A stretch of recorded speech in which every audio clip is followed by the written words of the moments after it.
You hear it in the middle of the night, that wet, relentless sound of your dog chewing on their own feet. By morning, they're limping, and you find angry red bumps wedged right between their toes. Veterinarians use the term pododermatitis as a generic umbrella for any inflammation of the paw. When owners part the fur and spot these visible bumps, they often assume their dog stepped on a thorn or developed a simple, localized cyst. Because of that assumption, the usual response is to try treating only that one swollen spot. But aiming medications exclusively at the surface bump almost always fails, trapping the dog in a cycle of recurring infections. To actually cure the paw, we have to look past the surface swelling. We need to travel down, right through the outer skin barrier and into the cellular layers below, to observe the chaotic, compounding biological cascade causing the damage. Our first stop is the topmost layer of the skin, the epidermis. Under healthy conditions, this acts as a tough physical shield. But when that natural barrier is compromised, scraped, irritated, or weakened, the environment immediately changes. Organisms that naturally live on your dog's skin, specifically Staphylococcus bacteria and Malassezia yeast, sense this vulnerability and rapidly multiply.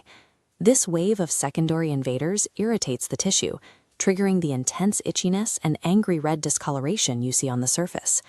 To figure out exactly which of these secondary invaders are present, veterinarians perform a diagnostic test called surface cytology, examining a tissue sample under a microscope. Clearing out these surface invaders is mandatory. It brings the dog immediate relief. But more importantly, it strips away the inflammatory noise, allowing the vet to see deeper into the disease process. With the surface noise cleared, we can shift our perspective deeper below the epidermis, down into the dermis layer. Here, the structure to pay attention to is the hair follicle. This illustrates furunculosis.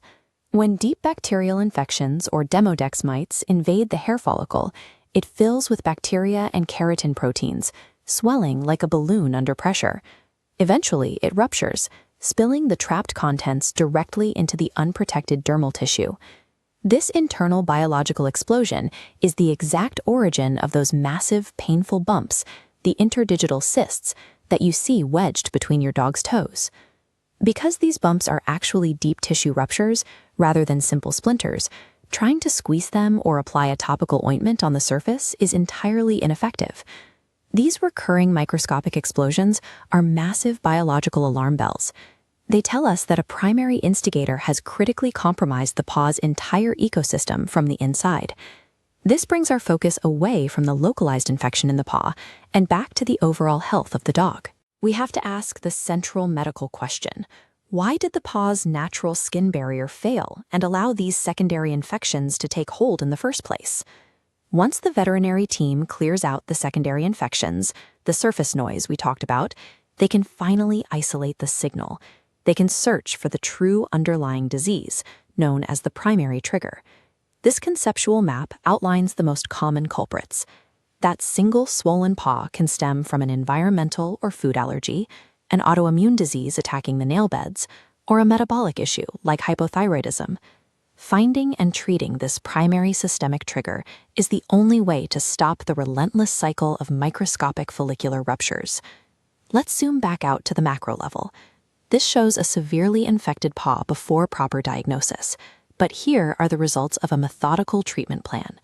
After 6 months of targeted therapy, the foot pads are healed and structurally normal. This transformation isn't achieved by a single magic cream, but requires a step-by-step diagnostic partnership between the owner and the veterinarian. A permanent cure relies on a two-pronged approach, aggressively clearing out those deep microscopic infections while simultaneously managing the invisible primary systemic trigger. Viewing a dog's health through this anatomical lens empowers owners to stop chasing surface symptoms and finally address the underlying biological cause.